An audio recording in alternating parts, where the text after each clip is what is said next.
তুমি তোমার ছেলের বউ নিয়ে এই বাড়িতে থাকো, আমি থাকতে পারবো না। আরে সাব্বির কি কিছু বলেছে? আরে বাবা কান্নাটা থামাও, কি হয়েছে সেটা বলো। এটা নাকি তোমার ছেলের বাড়ি, এখানে নাকি আমার কোনো কথা চলবে না, আমি কোনো কথা বলতে পারবো না। আমি যদি কোনো কথা বলতেই না পারি তাহলে এই বাড়িতে থাকবো কেন? আমি এখান থেকে চলে যাব। আচ্ছা তুমি রাখো, শান্ত হও, আমি সাব্বিরকে ফোন করে কথা বলছি। যুদ্ধ আমি শুরু করি নাই, যুদ্ধ শুরু করছে তোর মা। আমি তোকে কতবার বলছি তুই মার সাথে গিয়ে কথা বলিস না। আমি কোনার সাথে কথা বলতে গেছি? আমি মাত্র রুম থেকে বের হইছি আর উনি এসে আমার পায়ে পাড়া দিয়ে ঝগড়া করা শুরু করে দিছে। মনে হচ্ছিল উনি অপেক্ষা করতেছিল ওইখানে আমি কখন বেরোবো আর কখন আমাকে খপ করে ধরবে। তো আমাকে ডাকতে পারতি তাই না? তুই কই ছিলি? তুই শুনিস নাই? তোকে ডাকতে হবে কেন? আমি তো তোর বাবার সময় ছিলাম, আমি তোর কথা কি করে শুনবো? এখন তো শুনলি, যা দেখি এখন তোর কত বড় সাহস। যাবো তো, অবশ্যই যাবো, এখনই যে মার সাথে কথা বলবো। আচ্ছা তুই এখন একটু অন্তত শান্ত হয়ে বস। বস। বসাবসির আর কিচ্ছু নাই, আমি এই বাসায় থাকবো না। থাকবি না মানে? আচ্ছা কোথায় যাবে? চল, আমিও তোর সাথে যাচ্ছি। তুই যাবি মানে? তুই কোথায় যাবি? আমি আমার বাবার বাসায় যাব, আমাকে দিয়ে আসবি এখন, চল। বাবার বাসায় যাবে? আচ্ছা তোর বাবার বাসায় তো আমার যাওয়া ঠিক হবে না। বিয়ে করে ফেললে ওইটা তোর বাবা মানবে না। আর তুই কেন সাথে যাচ্ছিস? তোকে তো মানবে না। মানবে না মানে? আমার বাসায় আমি যাব, মানবে না মানে কি আবার? আচ্ছা তুই বাসা থেকে পালিয়ে যে বিয়ে করছিস না, তোর বাসা থেকে কেন মানবে? বিয়ে করছি তো কি হয়েছে? আমি এখন কি বলবো? আমি ভুল করছি, আমি এই বিয়ে মানি না। তুই এই বিয়ে মানিস না? না।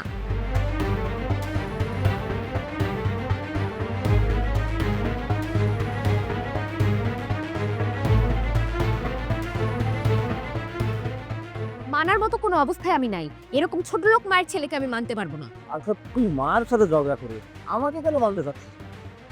যার মা এরকম তার ছেলেও এরকমই হবে।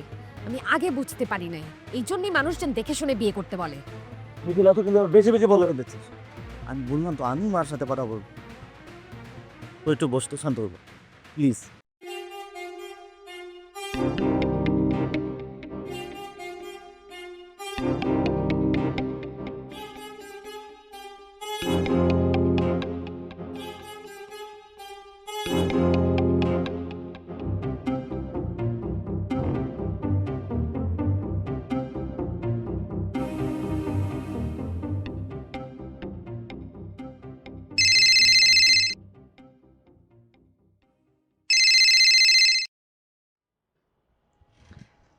হ্যাঁ হ্যালো শিউলি, কি হয়েছে, কাঁদছো কেন? তুমি কোথায়? আমি আর কোথায় থাকবো, অফিসে। তুমি এক্ষুনি বাসায় এসো। আরে বাসায় আসবো কেন? আর বাসায় আসার মতো কি হয়েছে? তুমি এই বাড়িতে থাকো, আমি এই বাড়িতে থাকতে পারবো না। আরে কি হয়েছে সেটা বলবে তো। তুমি তোমার ছেলের বউ নিয়ে এই বাড়িতে থাকো, আমি থাকতে পারবো না। আরে সাব্বির কি কিছু বলেছে? আরে বাবা কান্নাটা থামাও, কি হয়েছে সেটা বলো। এটা নাকি তোমার ছেলের বাড়ি, এখানে নাকি আমার কোনো কথা চলবে না, আমি কোনো কথা বলতে পারবো না। আমি যদি কোনো কথা বলতেই না পারি তাহলে এই বাড়িতে থাকবো কেন? আমি এখান থেকে চলে যাব। আচ্ছা তুমি রাখো, শান্ত হও, আমি সাব্বিরকে ফোন করে কথা বলছি। তুমি সাব্বিরকে কি কথা বলবে? ও কি তোমার কোনো কথা শুনবে নাকি? ও কি কোনো কথা শুনেছে? এখন তো আরও শুনবে না। ওই মেয়ের কথায় তো উঠবে আর বসবে। ওই মেয়ে তোমার ছেলেকে কবজা করে ফেলেছে। তাহলে ওই মেয়ের এত সাহস হয়? বিয়ে করছে একদিন হয়নি আর সে আমাকে অপমান করে কথা বলে। আরে বাবা কি বলেছে মিথিলা? আমার সাথে যা না তা করে কথা বলেছে। আমার ছেলে মেয়েদেরও এত সাহস হয়নি আমার সাথে এভাবে কথা বলার। তুমি তাড়াতাড়ি বাসায় এসো, তাড়াতাড়ি বাসায় এসে একটা বিহিত করো, নাহলে আমি এই বাড়িতে থাকবো না। বাসায় আসো বললে কি বা আসা যায় নাকি? অফিসে অনেক কাজ পড়ে আছে।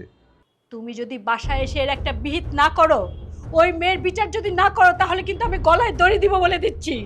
আরে তুমি পাগলের মতো কি কথা বলছো? তুমি কি পাগল হয়ে গেছো নাকি? তুমি গলায় দড়ি দিলে তো পুলিশ এসে আমাকে ধরে নিয়ে যাবে। আরে আমি তো তোমার কোনো ক্ষতি করি নাই, বিনা দোষে তুমি কেন আমাকে ফাঁসাচ্ছ শুধু শুধু? তুমি আমার সাথে মস্করা করো তাই না? মস্করা করো না, একদম ছুটাই দিব।